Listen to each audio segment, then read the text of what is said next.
What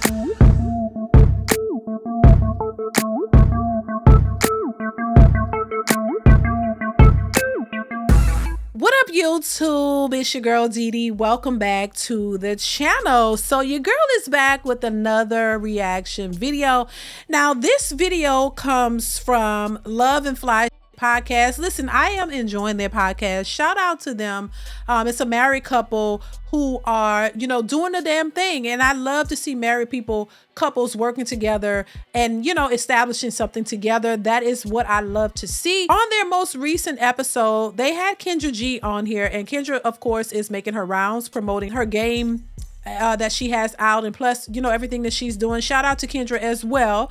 But, I want to hone in on some of the things that Kendra, responded to on this podcast. And another thing before we get into the clip, it's interesting that we have married people who are interviewing single folks when I think single people should be taking a note from the married couple, seen as a lot of these single individuals are looking for love and want healthy, stable marriages and relationships. I think somehow it's flipped around to where the single people are being interviewed about relationships and marriage, but I think that the married ones should be counseling or giving their advice to the single ones because they're the ones who are looking for relationships. But it's backwards in my opinion, but that's just my 2 cents on that. We're gonna hop into what Kendra had to say. Subscribe, like, share, all that good stuff. And I want you to chime into the comments of, do you think that women should believe that they are the prize in 2025? Let me know your thoughts in the comments below. But let's hop into this particular video. Here we go. So do you think people go on your show to go viral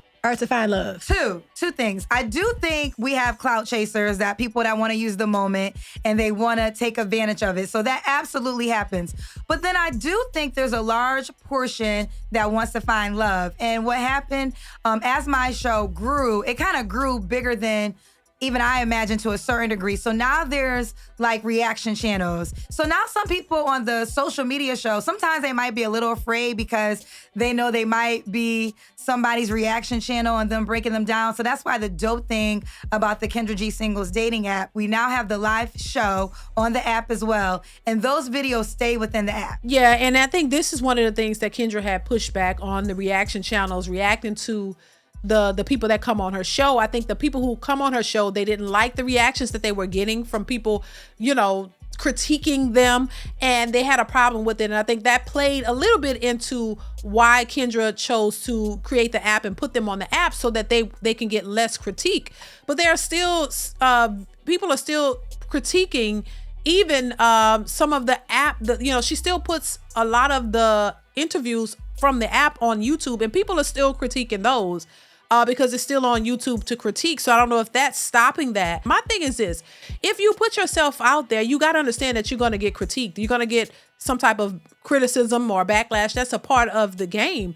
And if you don't want to be critiqued or maybe get criticized or get some type of input, why would you subject yourself to that? People are a little bit delusional when it comes to that. Social media, that's what it's all about. People get criticized, critiqued all the time. So you got to have a little bit of thicker skin if you choose to put yourself out there in your business. People are going to have opinions. That's what it's all about.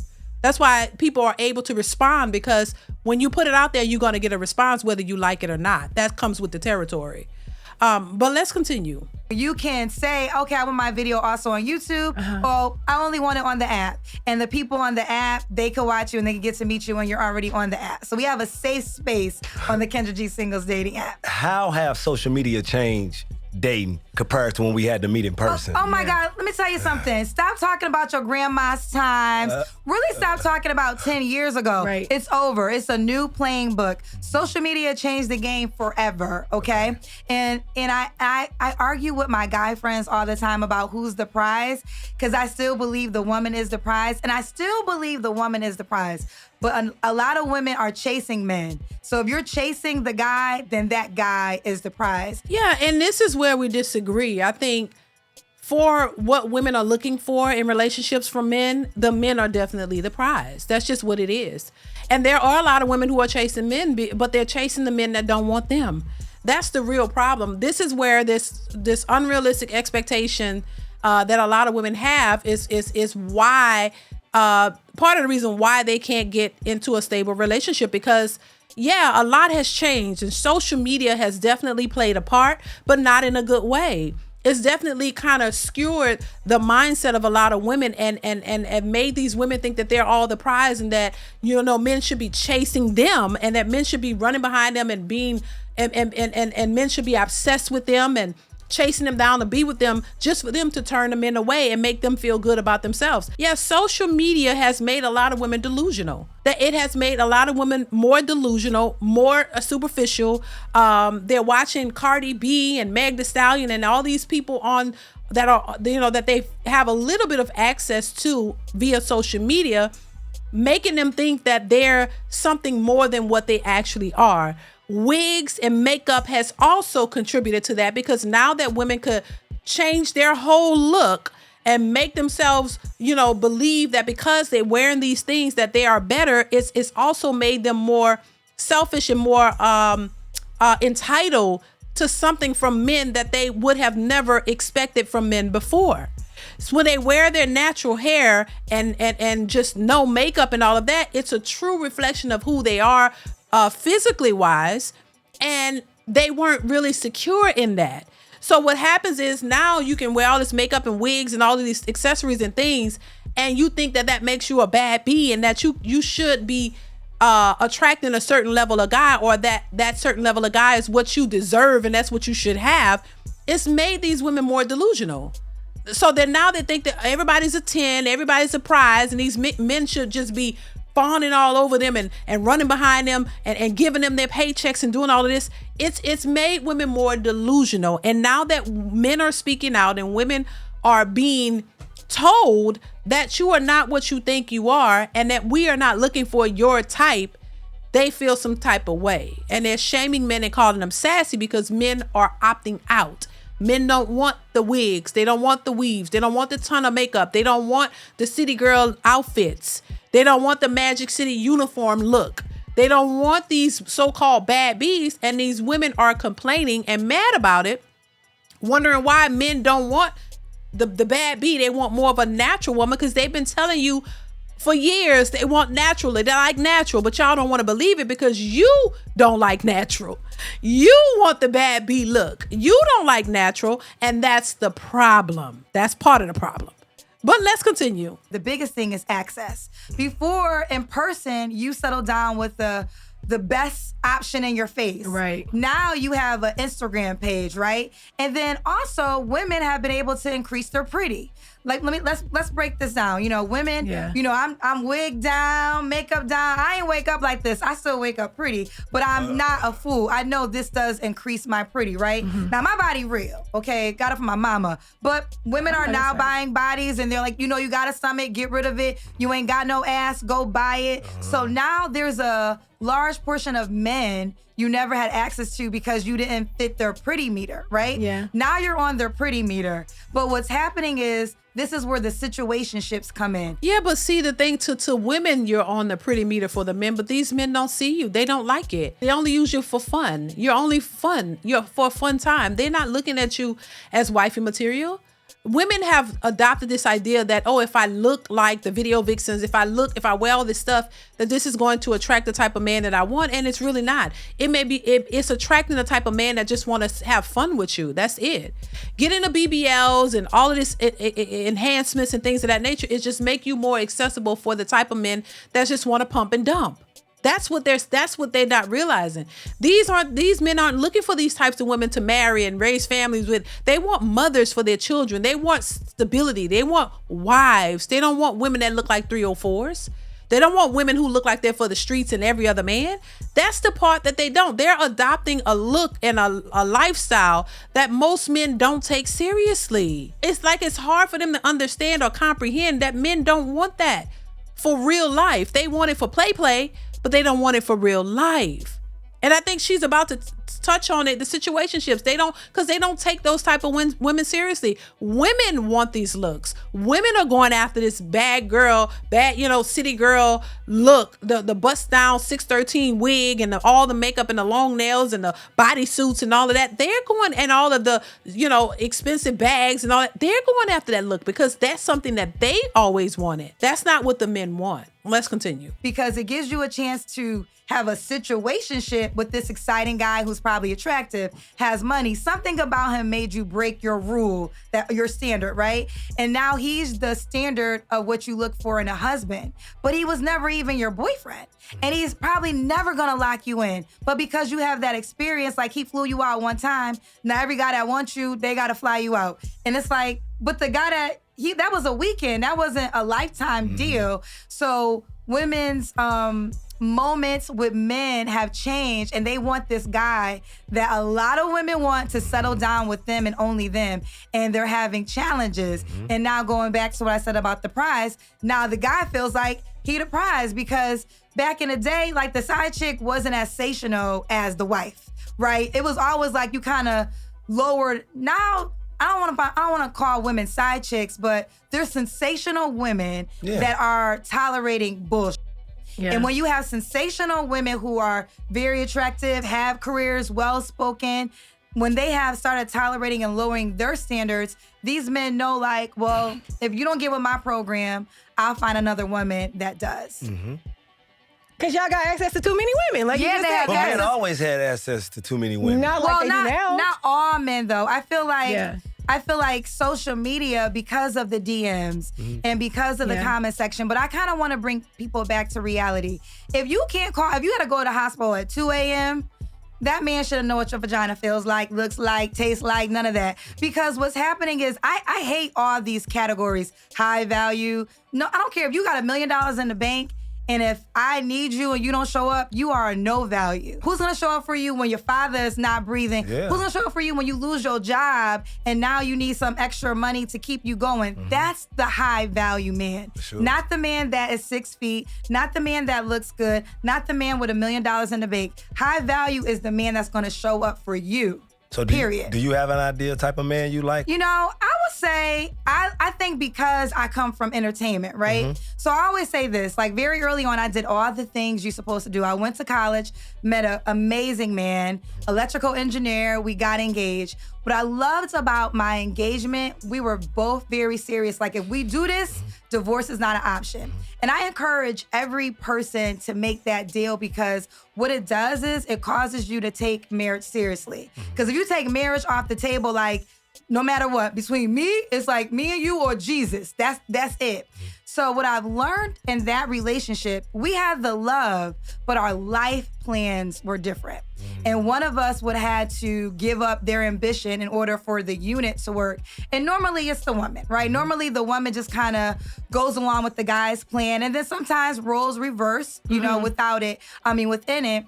In my case, I was so ambitious, but I also had a very unpromising career. I was a radio personality, making $7 an hour with big California dreams. Oh, wow. And my ex-fiance had the legitimate job. He was an electrical engineer. I'm gonna move up in the company. Yeah. It's the sure bet. But I could not make that sure bet. I had to go out and become who I needed to become. And I won. Like, everything I wanted to do, I did. Right, but now you're on the flip side of it. And I'm pretty sure Kendra would love children and would love a husband. But that's the price that you have to pay. This is why I say there are consequences for your actions. Now, I don't know the conversation she had with the ex-fiance or whatever, but a lot of times men are supportive of what their spouses want to do. And this is why I say, too, you can have everything that you want, not all at the same time. A lot of women, in hindsight, wish they would have chose differently. They won't say it, but it's the truth. She could have built the relationship with that man, had her husband, had children, and still pursued a career outside of that. But if you take on a selfish mentality and it's all about you, then this is the outcome. This is the outcome. And this is the outcome that she wanted. And there's nothing wrong with it. My thing is, a lot of women don't understand the consequences of their choices. And maybe Kendra G does, but this is the outcome. If you choose you early on, if you meet a good guy that loves you and they were engaged, he wants to marry you, take advantage of that opportunity and understand that things don't stay quite the same. Build your family up. Get your husband, build your family. You could always choose a career or something later on. You could always choose a passion that you're interested in later on, because the dynamics of your relationship don't stay quite the same. From when you have kids and when their kids are little and your kids are grown, it's a different dynamic. But because once you've built your marriage and you've built your family, you've established that. You guys have established certain things in life. Y'all went through the ups and downs. You're still there. Dynamics in relationships change. It don't always stay the same, but this is something you communicate to your person.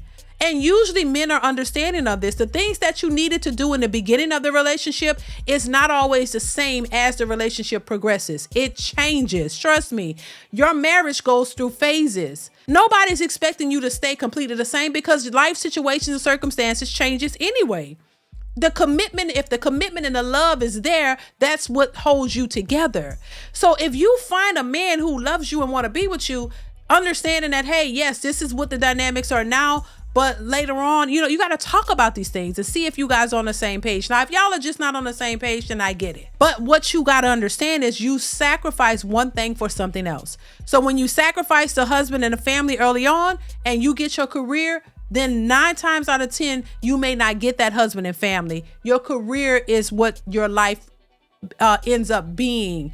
And Kendra G and many others are the examples of that. And if you're happy with what you've achieved and what you've accomplished, that's fine. I'm not saying that you shouldn't do that, but as long as people understand what you're sacrificing, then I think they will be better off. That's just my thoughts. Understand that there's a consequence behind your choices.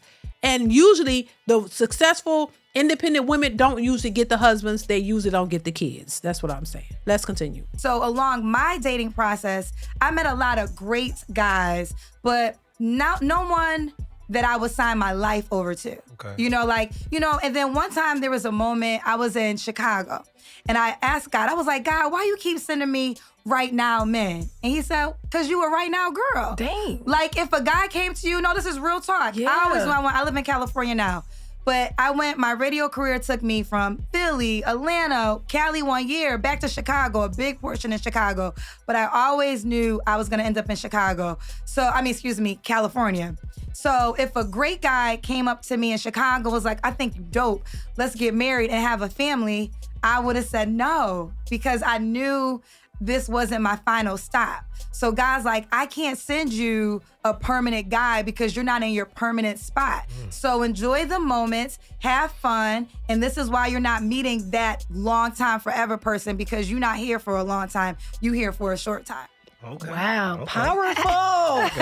Very powerful. Do you feel like you're in that position now, or that spot now where you need to be to meet your forever person? I think, I met my forever person because I wake up with her for every single day. I'm my forever person. Oh, like, wow. everyone is always looking for the one. Get a mirror. You are the one. You're the only guaranteed person that you have in this lifetime. Everybody else is just a supporting cast to your monologue movie. Whether you're spending this time together or whether, and y'all break up, or, the good Lord takes them home. Everybody in your life is for a moment, maybe a season, a lifetime, a few years. So the one is a myth. You are the one. So I'm never looking for the forever one because I'm the one. Yeah, and that's just a confirmation of her just being single. I think she even realizes that, love yourself and be happy with yourself. And there's nothing wrong with that, because it's inevitable that you have to face the facts that you may not ever have kids and you may not ever have a husband. And it is what it is. And if you got what you wanted out of life and you're complete and you are the one, you're forever one, and you are the one that you are secure with, then that's the person that you're gonna be with to the end. And if that's your conclusion to that, then it is what it is. I would rather a person be honest about it and accepting of their fate than going around being delusional and thinking that you're going to force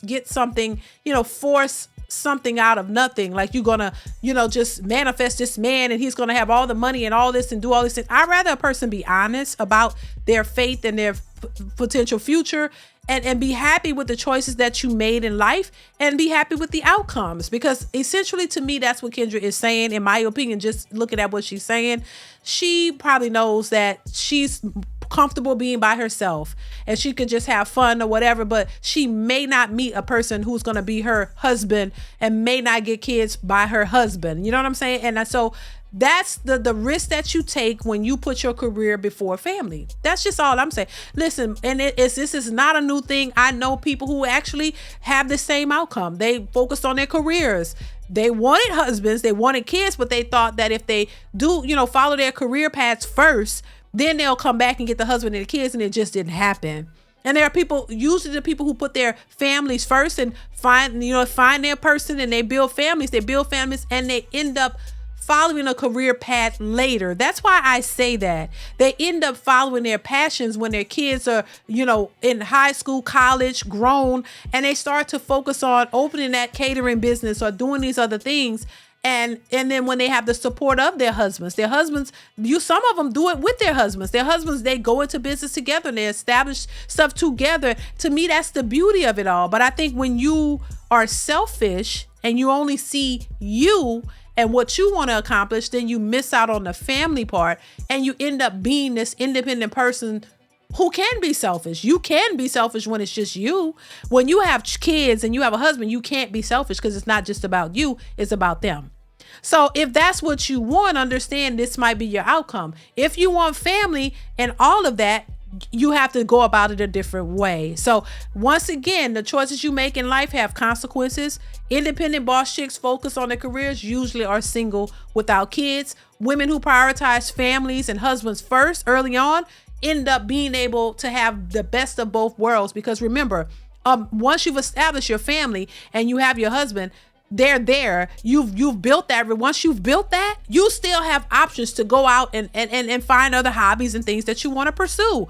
Being married and having a husband doesn't mean that you can't pursue other things. It doesn't mean that you can't, have other things within your marriage. But once you've solidified that career and you've waited too long to build a family and have a husband and establish that, it's hard to pick that up on the latter portion than it is to pick up on a career or a hobby or something after you've established your family. You see what I'm saying? Once you've established your family, you've established it. You can still go out and do other things, but once you've put yourself in this category of independent boss chick and you've built this career and now you don't have a husband, you don't have kids, it's usually harder to get that on the ladder. Not impossible, but it's typically harder. So listen, I thought this was a good conversation. I want to hear your thoughts on this one. What do you think about this interview? Also, do you think the man or the woman is a prize? Do you still see women as the prize, or you think men are the prize?